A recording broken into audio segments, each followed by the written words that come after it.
Harris Faulkner. This is the Fox Report. It's the bottom of the hour. Time now for the top of the news. Secretary of State John Kerry is getting ready to return to the Middle East for peace talks with Israel and Palestinian officials. This video is from a trip he made there earlier this month. And we know the timing is important. Just last week, Israeli government expressed anger over learning the United States had been gathering intelligence on them through the NSA. Kerry is expected to leave on New Year's Day in what will be his 10th trip to that region since March. All part of a push to move the peace process between the Israelis and the Palestinians along after 3 years of silence. Molly Henneberg with the news live in Washington. Molly? Yes, Harris, as far as what's different this trip, this time Secretary Kerry reportedly will present a written framework agreement to the Israelis and the Palestinians. Secretary Kerry reportedly will present a written framework agreement to the Israelis and the Palestinians.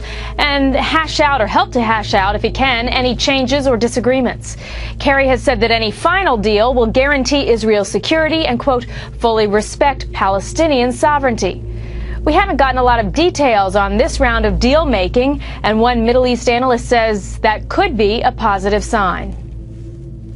There's never been a negotiation where both sides have been this disciplined and this restrained and not leaking things. Now that means one of two things. Either there's something there to protect, or there's nothing there, and people want to create the impression that in effect there's a real process here. I think at the moment we're somewhere in between. Miller says if there is an agreement on paper, it doesn't mean a two-state solution is going to happen anytime soon. He says what's written on paper is one thing, but implementing a deal over time between the Israelis and Palestinians is, quote, another matter.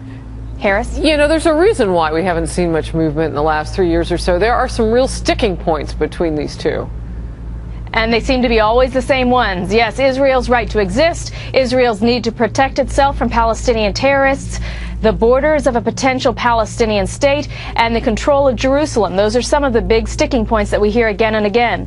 One Republican lawmaker says he doesn't think Kerry's efforts will do much good. They've seen that every time they've given up land trying to buy peace, whether it's now southern Lebanon they gave away back in the 90s, the Gaza Strip they gave away, it ends up being a staging area from which they get attacked. And I think they're tired of doing that. They're talking there about the Israelis. On this trip, Secretary Kerry will head to Jerusalem to meet with Israeli leaders, and he'll also go to Ramallah, a Palestinian city which functions as an unofficial capital, to meet with Palestinian officials. Harris? Molly, thank you.